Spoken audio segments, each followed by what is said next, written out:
Primeiro, eu vou falar, continuando o que o Josa falou, em relação a Trump. O que Trump fez, grandes brasileiros, que enviou um avião com 80 e poucos migrantes algemados e que chegou em Manaus e, como o avião estava precisando de manutenção, não seguiu para Confins. Foi o momento que o governo brasileiro interviu e assumiu, mas não houve. Naquele momento era para a tripulação do avião dos Estados Unidos ter sido detida e responder pelo crime que eles praticaram contra os brasileiros, algemando e tratando daquela forma os imigrantes brasileiros. Conforme mostrado pela grande imprensa hegemônica, nenhum dos brasileiros respondia a algum tipo de ação de denúncia criminal nos Estados Unidos ou no Brasil. No dia 15 de março último, hoje é dia 28, exatamente há 13 dias atrás, 238 venezuelanos, 4 horas da tarde, eles se encontravam no Texas, entre eles uma mulher grávida, um jovem que tinha 2 meses nos Estados Unidos, acreditando que teria uma oportunidade de viver naquele paraíso que, de fato, é o inferno, que sustenta outros infernos, como a Organização Terrorista de Israel.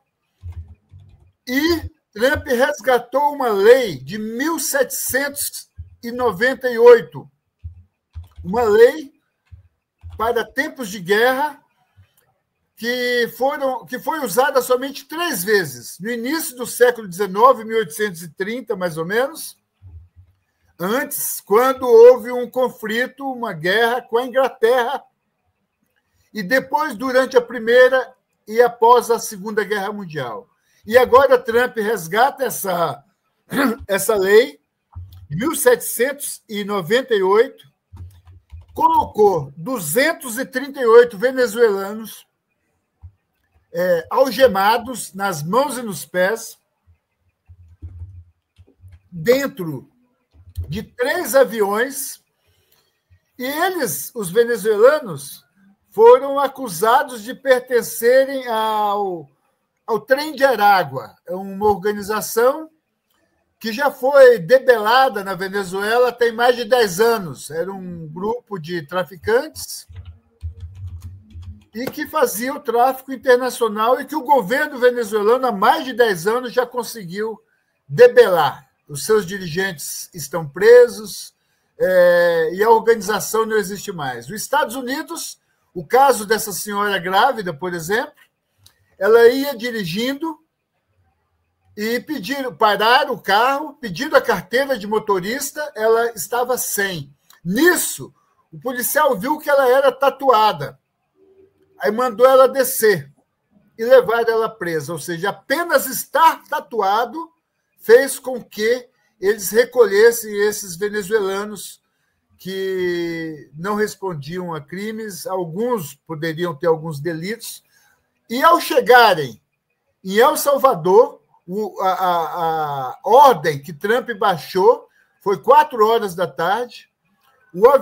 Os 3 aviões saíram do Texas às 8 da noite e, horas depois, chegaram no aeroporto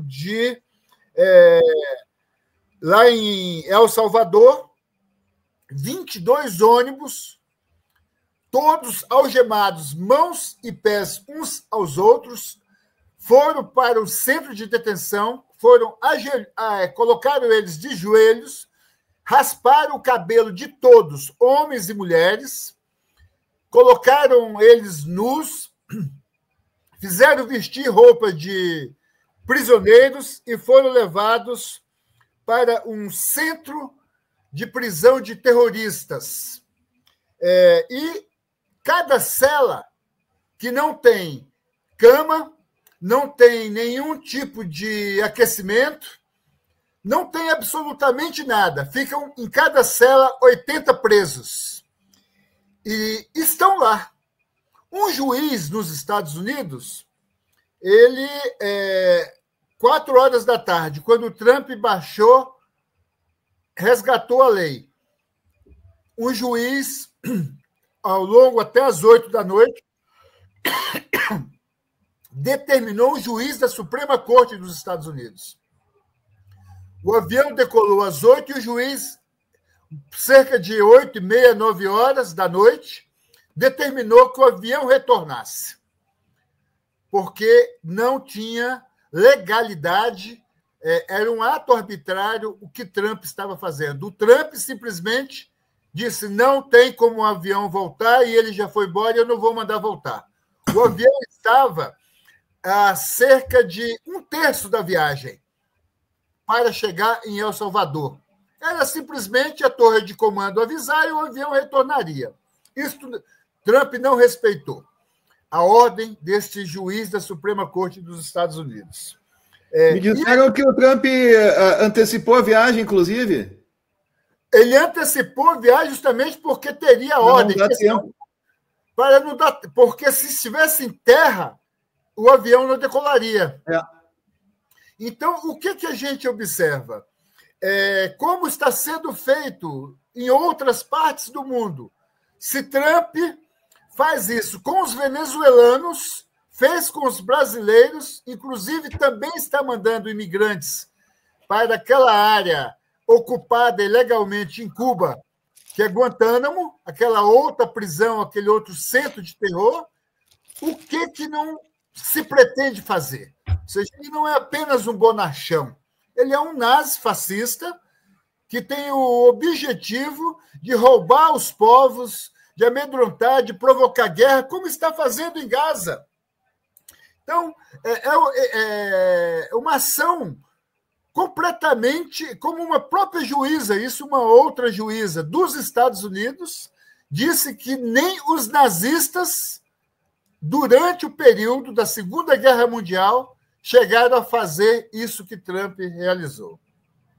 Essa informação foi também divulgada pela própria grande imprensa, pela imprensa hegemônica aqui no Brasil. Até o G1 divulgou as declarações dessa juíza. Então, exige o governo Maduro, tentou de todas as formas e continua, não de agora, o governo Maduro tem Volta à Pátria, Volta à Pátria, que é um processo que envia os aviões da Conviasa para pegar os migrantes que são milhões de venezuelanos que estão espalhados e que o governo venezuelano há alguns anos já vem fazendo esse retorno para a pátria, né? Volta à Pátria, que é o nome da ação que o governo bolivariano tem realizado. Uhum. E, inclusive, no próprio dia 15 à noite, também, o presidente Nicolás Maduro mandou uma carta ao presidente Lula, denunciando a situação, resgatando o que ocorreu com os migrantes brasileiros e, até o momento, também não houve um posicionamento do governo brasileiro. Então, esse é um fato que não podemos, em hipótese alguma, ficar calados, tanto que agora, no dia 25, na segunda-feira, foi feito, terça-feira, aliás, uma ação através da Internacional Antifascista. Em vários países, a Internacional Antifascista ela foi criada, eu já estou entrando na Internacional Antifascista, ela foi criada em 11 de setembro de 2024, com a participação, representação de 97 países, e no Brasil nós criamos em 7 de fevereiro passado, último agora, tem 1 mês e 21 dias. E a Internacional Antifascista realizou no dia 25, terça-feira, a nível mundial, denúncias, atos em frente a embaixadas, documentos, pronunciamentos, lives, em relação à ação que o governo Trump está tendo com os migrantes, no caso dos venezuelanos e de outros povos. Há mexicanos que também estão sofrendo esses ataques, né? Como nós brasileiros também sofremos. Então, a Internacional Antifascista é uma articulação que já existe e que tem a finalidade de fazer enfrentamento ao fascismo, ao nazismo, ao sionismo e todas essas concepções que o imperialismo utiliza para aprofundar a exploração das riquezas das nações, o controle dos estados nacionais e aplicar cada vez mais essa política de guerra, de destruição. O Irã, né, essa ameaça que sofre, o Iêmen, a situação que está enfrentando, o Líbano, o que fizeram na Síria. A Síria, e aí a gente está falando de lá, e a Argentina, né, o que está ocorrendo na Argentina, o nível de desmonte, que é semelhante ao que Trump também está fazendo nos Estados Unidos. Então, a Internacional Antifascista ela vem nessa perspectiva de criar unidade a nível internacional, mundial, para fazer o enfrentamento ao instrumento principal que o fascismo utiliza, que são as plataformas, as big techs. Então, eu fiz essa introdução longa, mas estamos aí para a gente conversar sobre essas questões. Pedro, tu tá falando sobre os imigrantes que não estão sendo muito bem tratados nos Estados Unidos. Na verdade, eles nunca foram muito bem tratados nos Estados Unidos, né? Mas teve agora umas imigrantes brasileiras que estavam foragidas na Argentina e parece que o Milei andou meio que prendendo alguns ou mandando de volta e o pessoal resolveu riscar e foi lá pedir ajuda para o Trump. Mas parece que o Trump não ajudou muito, assim, tipo, não considerou os brasileiros e tal. Como é que chama aqui o pessoal aqui do 11 de setembro é bom, né? Do 8 de janeiro, né? E aí eu queria saber o seguinte: se ele não tratou bem esse pessoal aí, o gado, né? Na real, o gado. Eu quero saber, assim, se o gado de raça, né? O Eduardo e tal, né? Esse pessoal aí, se eles vão ter um tratamento especial ou se eles vão para baixo também, que nem essas brasileiras foram procurar ajuda lá. O fascismo, o nazifascismo, ele está articulado mundialmente. Ele não é... A esquerda tem se eu não me engano, era o Leonel Brizola que falava que só se une na prisão, né? A esquerda só se une na prisão.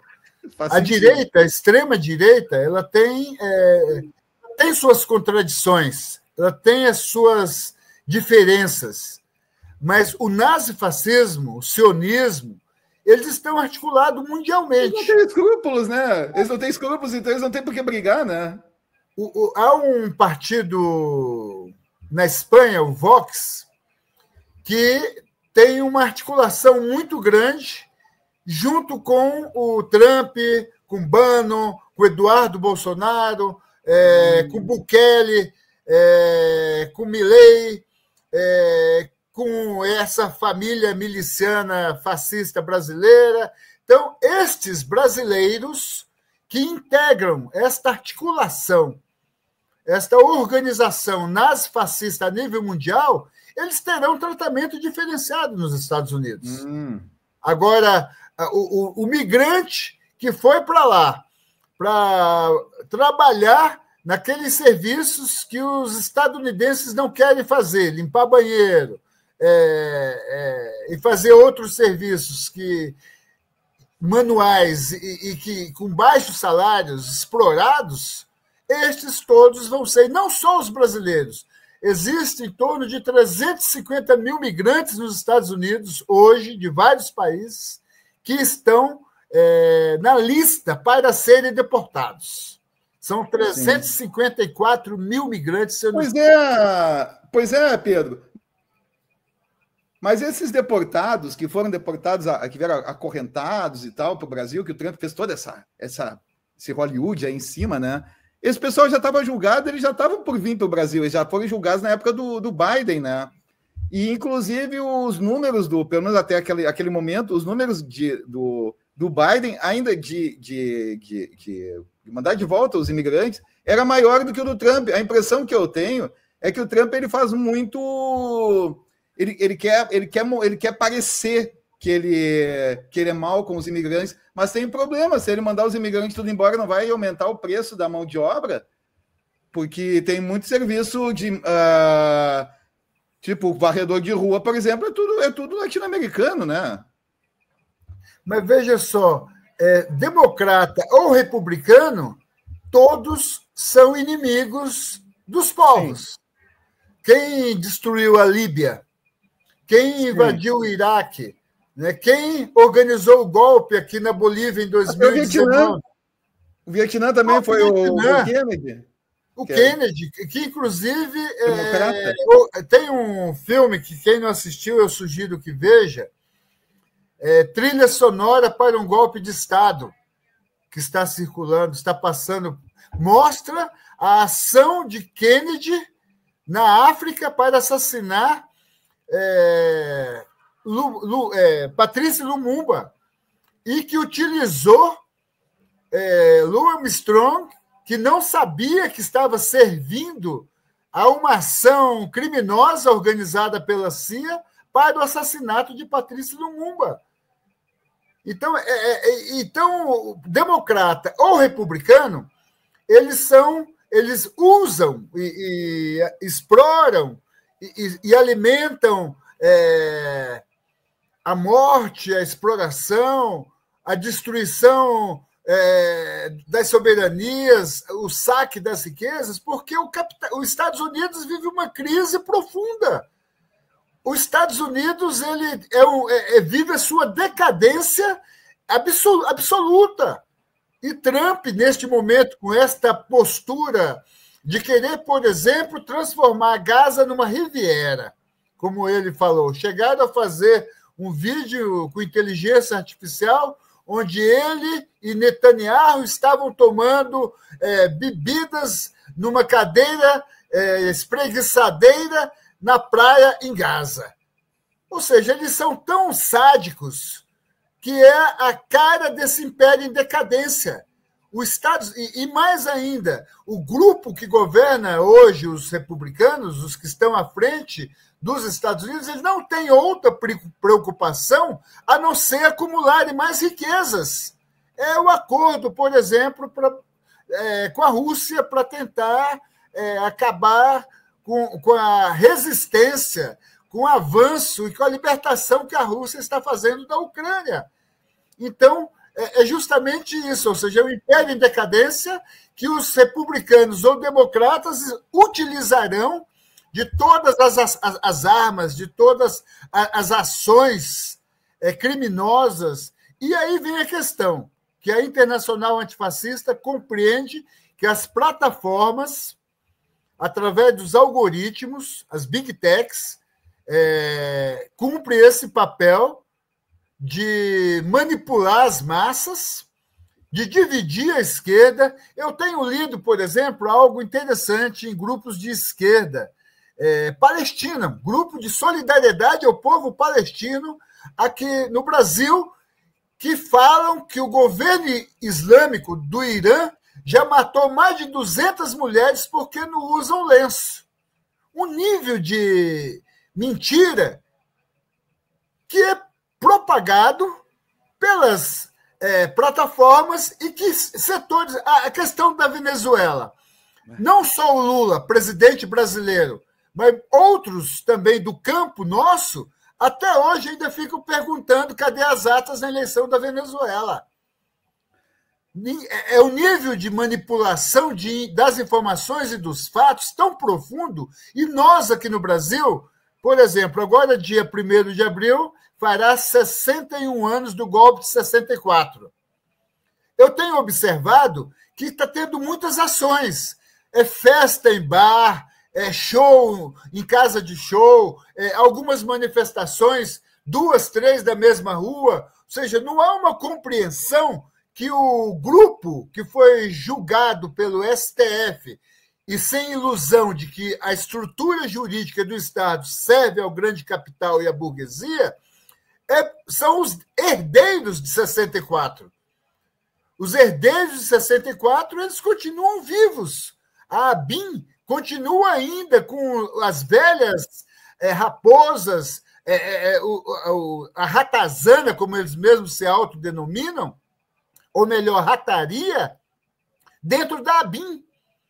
Eu mesmo, durante o governo Bolsonaro, foram 4 jornalistas espionados ao longo dos 4 anos do governo Bolsonaro. Eu sou um deles que tive até hoje. Eu tento descobrir o que eles conseguiram acompanhando o meu celular. Nós entramos com ação na CGU administrativa, disseram que quem tinha informação era a Presidência da República. Entramos, isso escritório de advocacia, entrou com um pedido de informações na Presidência da República, a Presidência da República tinha 30 dias para responder, não respondeu, a ação está na Justiça Federal. Então, a ABIN, mesmo hoje, nós vimos que ocorreu com Gonçalves Dias, aquele primeiro chefe da ABIN no início do governo Lula, que em 8 de janeiro estava dando água para os fascistas que invadiram o Palácio do Planalto. Então, o nazifascismo, o sionismo, tem um outro fato. A Polícia Rodoviária Brasileira, o coordenador de relações internacionais da Polícia Rodoviária Federal do Brasil, eu não vou me lembrar o nome desta figura, ele tem dupla nacionalidade, ele é israelense e brasileiro. Ele é um agente do Mossad, ele combateu em várias guerras que Israel fez lá na região. Ele hoje é o chefe da Coordenadoria de Relações Internacionais da Polícia Rodoviária no Brasil, indicado pelo embaixador de Israel. E essas informações são públicas, o governo brasileiro tem informação disso, mas este terrorista do Mossad continua dentro da direção da Polícia Rodoviária no Brasil e representando esta organização do Estado a nível internacional. Então, o sionismo, o nazismo, o fascismo, eles estão articulados na nossa região. Em todo o Ocidente, né, Pedro? E não só no Ocidente. Por exemplo, o assassinato de Qassem Soleimani, lá em Bagdá, né? Os atentados em fevereiro, foram assassinados 2 ministros iranianos, foram atentados lá em Teherã, e aquela explosão que ocorreu no Líbano, morreram milhares de pessoas no porto. Então, são tantas as ações que esta extrema-direita no mundo realiza que exige uma organização, uma articulação, uma mobilização de todos nós. Então, e aqui no Brasil nós estamos nessa batalha, neste momento, para construir o capítulo brasileiro da Internacional Antifascista. Nós estamos, por exemplo, o companheiro Lehane, que deseja a sua plena melhora com o acidente que ele sofreu, ele está organizando uma caravana para ir à Rússia, Moscou e São Petersburgo, na data que se marcará 80 anos da vitória soviética e que libertou a humanidade do nazifascismo. Nós, do capítulo Brasil da Internacional Antifascista, e isso também é Internacional Fascista a nível mundial, estamos organizando atos no dia 9 de maio, e nós faremos ao longo da semana. A semana começa no dia 4 e termina no dia 10. Dia 9 vai cair num sábado. Nós estamos organizando no Brasil atividades. Nós faremos, aonde for possível, atos de rua, atividades culturais, debates, apresentação de filmes, para que se compreenda a questão da Segunda Guerra Mundial.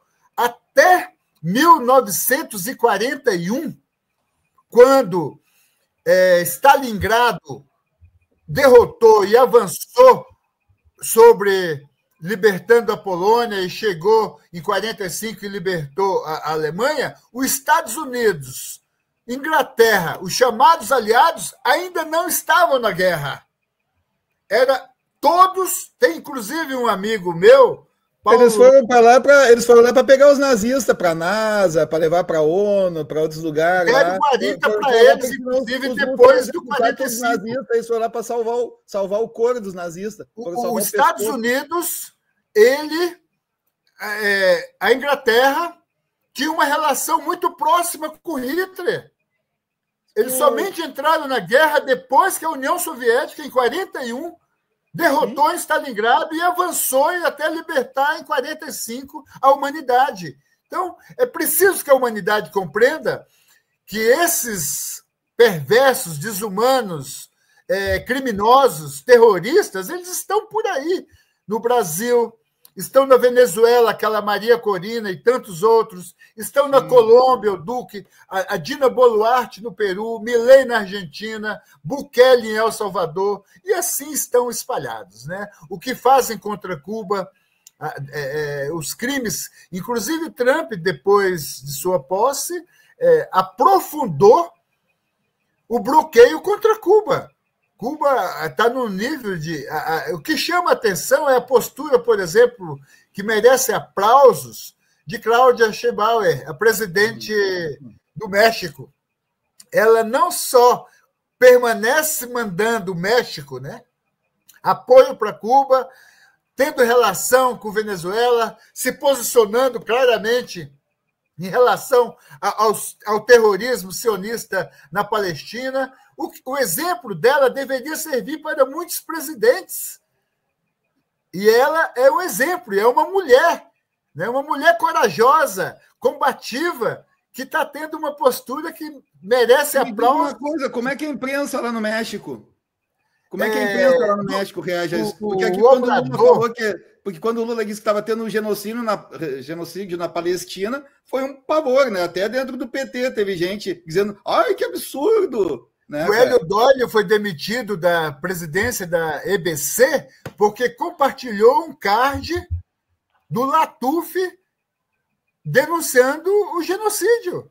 Aí o ex-ministro Paulo Pimenta demitiu o Hélio Doyle. Por que ele não demitiu também o presidente Lula porque falou que tinha um genocídio? Agora, só que no México... Isso, eu queria saber. O presidente Obrador e a atual presidente Cláudia, eles realizam diariamente sim, as manhãneiras. Mas diariamente demais, né? Uma coletiva aberta. Uma coletiva... Todo mundo queria, né? E que aí dialoga e enfrenta.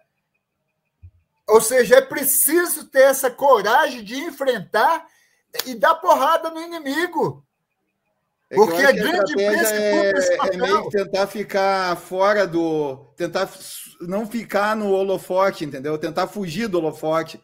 Porque qualquer coisa que fala aqui no Brasil, até dentro da própria esquerda, né? Qualquer coisa é usado, por exemplo, o Lula chamou ela de bonita. Então botou ela porque ela é bonita, sabe? Ficam nessas palhaçadas, papinho furado. Mas porque isso aí não sei o que é machismo. Pelo amor de Deus, não tem mais o que discutir no Brasil, né, cara? Sabe? É impressionante, né? Agora, em 2010, 2009, ocorreu a primeira Conferência Nacional de Comunicação, a única até o momento. Anos antes, 2006, 2005, 2008, eu trabalhava como jornalista no grupo de trabalho amazônico, e eu fazia formação de comunicação aos lideranças sindicais, ribeirinhas, indígenas, trabalhadores rurais, em todos os 9 estados da Amazônia Legal. Aonde eu chegava, era uma rádio comunitária sendo fechada. Eu estou falando entre 2005 e 2009. A primeira conferência foi 2009 e 2010, acho que 2010. Nós estamos em 2025, veio o golpe em 2016. 6 anos com os fascistas, golpistas no poder, 2 o Temer e 8 o miliciano. Mas já tem 2 anos e meio, e quanto a Voz Trabalhadora recebe de anúncio da Secretaria de Comunicação da Presidência da República? Quanto a Rede Globo recebeu o ano passado da Presidência da República? Aproximadamente 60 milhões de reais. Então, é preciso mudar a linha, é preciso investir nessa comunicação que a Voz Trabalhadora faz, é preciso apoiar quem fala a verdade, é preciso apoiar quem... O Hugo Chávez, em 2002, quando ele foi sequestrado, abril de 2002, se não me engano, que Carmona se declarou presidente e levaram o Hugo Chávez para uma ilha, as rádios comunitárias informaram do sequestro de Hugo Chávez, ocuparam Caracas e eles foram obrigados a devolver Hugo Chávez e retomaram, dentro do grupo de militares que sequestraram, tinha um grupo que fez a denúncia e apoiou Chávez e evitou que ele fosse assassinado. Mas as rádios comunitárias tiveram um papel fundamental na difusão da denúncia e na mobilização para que Chávez reassumisse a presidência. Estou falando de abril de 2002. Nós estamos em março de 2025 e a Globo ainda é grande. A Globo, a Folha de São Paulo, o Estadão, a CNN, e estes que recebem recurso público. Então, é preciso democratizar a comunicação. É preciso garantir com que todos, principalmente esses veículos populares e que falam a verdade, tenham acesso, tenham apoio e nos viva, né, com a batalha aqui que o Eduardo faz com o Pix toda hora pedindo apoio. Não tem sentido isso.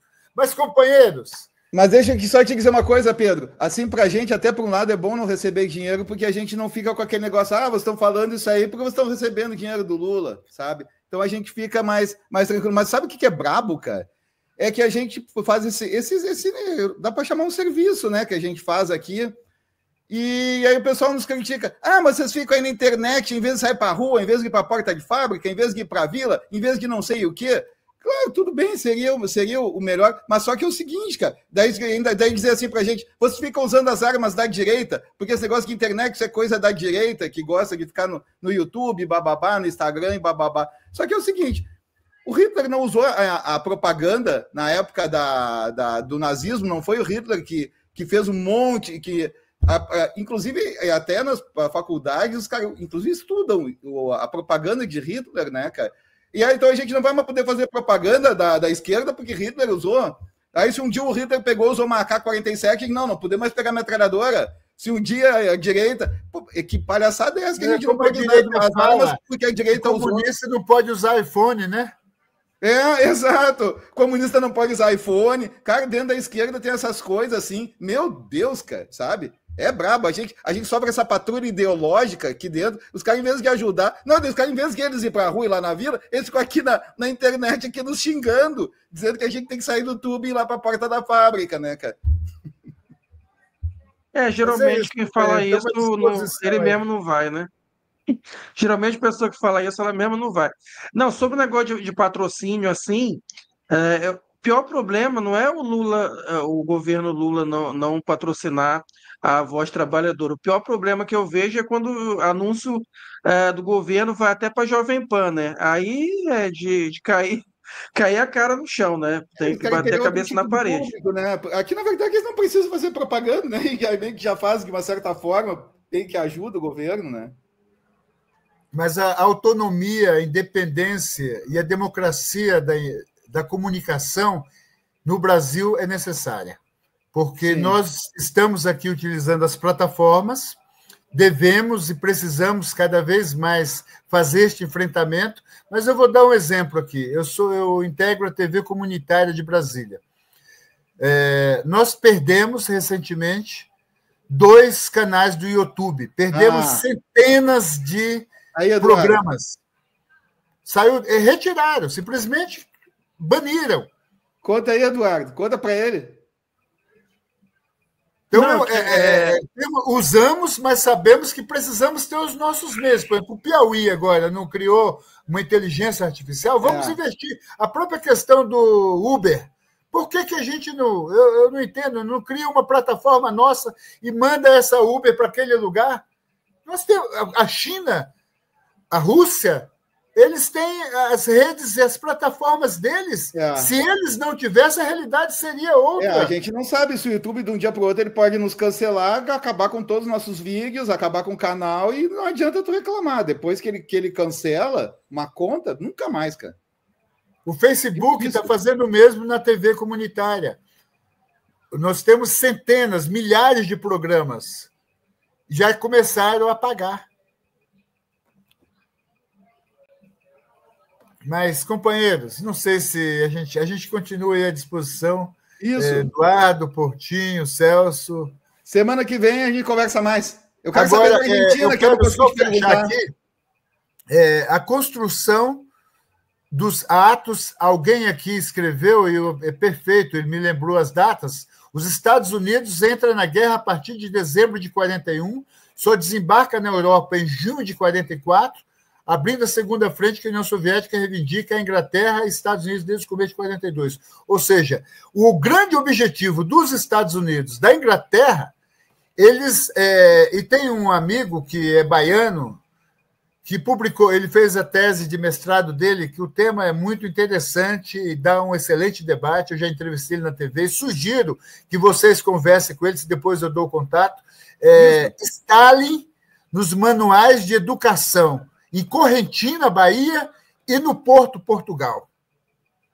E, a partir daí, ele faz uma série de pesquisas e traz documentos do governo dos Estados Unidos, da Inglaterra e da União Soviética, mostrando a política e a linha que a Casa Branca tinha apoiando o Hitler, que a Inglaterra tinha apoiando o Hitler. Por isso que a monarquia, a monarquia a pessoa derrotar. Perfeito, companheiro. Então, dia 9 de maio, é importante eu sugiro a voz trabalhadora que entre nessa campanha. Fazemos grandes atos, seja pela rede, seja nas ruas, seja shows musicais. É uma data muito importante para a gente derrotar de novo os nazis fascistas. Pedro, eu só queria fazer uma pergunta que um amigo me fez no chat, eu só lembrei agora. No primeiro mandato do Trump, ele tentou atacar a Venezuela e depois desistiu. Aquele primeiro. Lembrando que o Trump é o pai do Guaidó, né? Muita gente não se lembra, mas o Trump é o pai do Guaidó também. O Grupo de Lima foi criado pelo Trump. Era Inclusive, o secretário de Estado ele esteve aqui em Roraima com Bolsonaro. Na época, nós fizemos um ato em frente ao Itamaraty. Então, o Trump, em 2017, iniciou a radicalização contra a Venezuela. Com a eleição de Trump, se aprofundou. Inclusive, tentaram invadir militarmente, com grupos organizados com apoio de Duque na Colômbia, de Bolsonaro aqui no Brasil e do Pinheira no Chile. Então, o Grupo de Lima, o Guaidó, ele circulava como presidente. Aqui no Brasil, ele foi recebido pelo Bolsonaro como presidente. Ele vivia na Colômbia como presidente. Na Casa Branca, com Trump, como presidente. 50 países... Aqui a Globo não mandou o Huck lá entrevistar o cara que nem presidente, mas era o Zelensky. Já tinha até perdido o mandato. Não, Mas é isso, companheiros. Então, como se diz, os venezuelanos chamam o Edmundo Gonzalez de temporada 2 do Guaidó. Né? Porque primeiro foi o autoproclamado, agora veio das atas. Né? Durante o autoproclamado, ele era recebido como presidente pelos fascistas que governavam a região. O das atas teve até presidente como brasileiro que ficou pedindo as atas. Então, é temporada 2. Então, e Trump já anunciou que vai radicalizar. Né? Hoje mesmo ele fez em relação a Esequibo, e Maduro imediatamente já deu a resposta. Esequibo pertence à Venezuela, e o presidente de Guiana é outro pau-mandado. Então, é outra radicalização. É como eu converso com meus amigos da Venezuela. É uma guerra longa. E essa guerra entre nós também aqui, contra o nazifascismo, ela é longa. Para derrotar o sionismo, ela é longa. Então, nossa tarefa é estar aqui nas redes, estar nas ruas, é unir e organizar. Não tem sentido a gente ficar separado.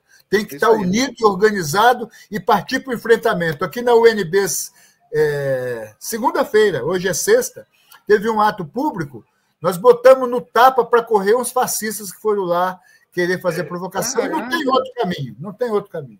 eles nos matam, eles torturam, eles matam como estão fazendo na Palestina. A gente tem divergências, né, professor? Mas a gente tem que estar unido, né, cara? Porque a gente luta pelo mesmo objetivo, né? O inimigo é o mesmo. Exatamente, o inimigo é o mesmo. Companheiros. Camaradas, Pedro, Eduardo, boa noite, Celso. Boa noite, só um adendo aqui, deixando claro que o Grupo de Lima não tem nada a ver com o Eduardo Lima, tá? O Grupo de Lima é boa. do Peru.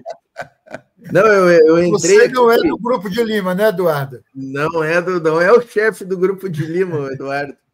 E também tu não é o filho do Bolsonaro. Eu me apressei para entrar aqui, que eu queria pegar o Pedro ainda, porque eu queria deixar aqui um grande elogio para o Pedro, que está na coordenação aí da Internacional Antifascista, né? Importantíssimo isso aí. Outra questão, eu estava ouvindo aqui, estava nos bastidores e estava ouvindo tanto o Josa como o Pedro, sensacional as duas falas, e eu queria aproveitar o Pedro, que é o Bloco da América Latina, e convidar, até sugerir para o Pedro, para o Eduardo, para o Celso, nós estamos com 150 ao vivo, para os 150 que estão conosco. Hoje à tarde eu assisti uma entrevista antológica de Gustavo Petro com um jornalista argentino no canal Rede Latinoamérica. Rede Latinoamérica. Não, é em espanhol, tem esse problema. Até eu fiquei pensando, eu vou tentar legendar isso aqui para botar no nosso canal de geopolítica. No YouTube dá para legendar. É assim, ó, é uma aula de história impressionante. Eu confesso que eu fiquei de boca aberta. Eu nunca tinha visto uma entrevista completa do Petro, eu tinha visto algumas manifestações dele, mas é um cara assim, ó, que eu fiquei boca aberta com o conhecimento desse cara, com o amor à Colômbia e à América Latina, com o ódio dele aos europeus e aos estadunidenses imperialistas. Me deixou assim, sabe? Me deixou muito gratificado. Ganhei o dia vendo essa entrevista de Gustavo Petro. Eu acho que todo cidadão latino-americano tem que ver essa entrevista, porque ele passa por toda a América Latina. É uma hora de entrevista, mas não assim, dá passar inteira, não dá. Primorosa, vale muito a pena. Se conseguir, manda o link para nós. Vou tentar legendar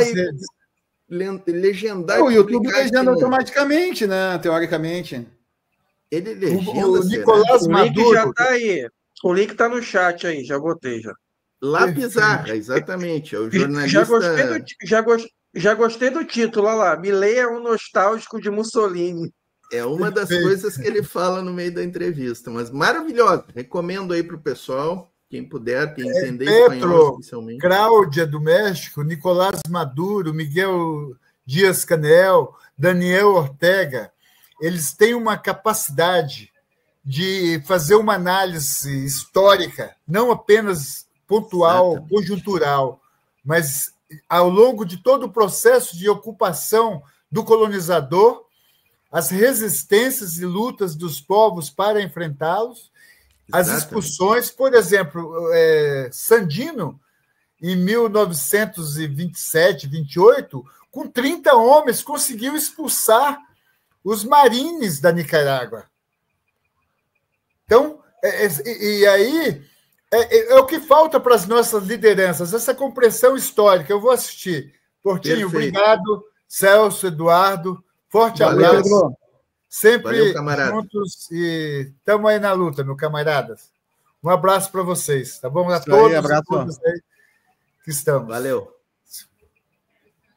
Ô, Portinho, mas me diz uma coisa. Sensacional o programa, hein, gurizada? Vocês estão matando. Me diz uma coisa agora, falando com o Pedro. Acho que vamos bater o recorde hoje de visualizações.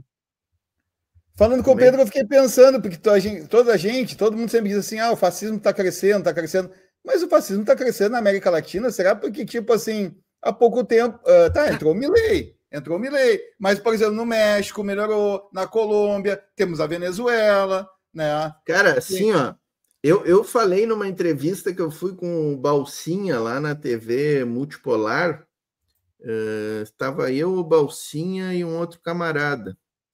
E eu falei isso aí, ó, que a América Latina hoje é a grande trincheira, é o grande horizonte para o mundo. A África também, né, Coutinho? Ali o Sahel também.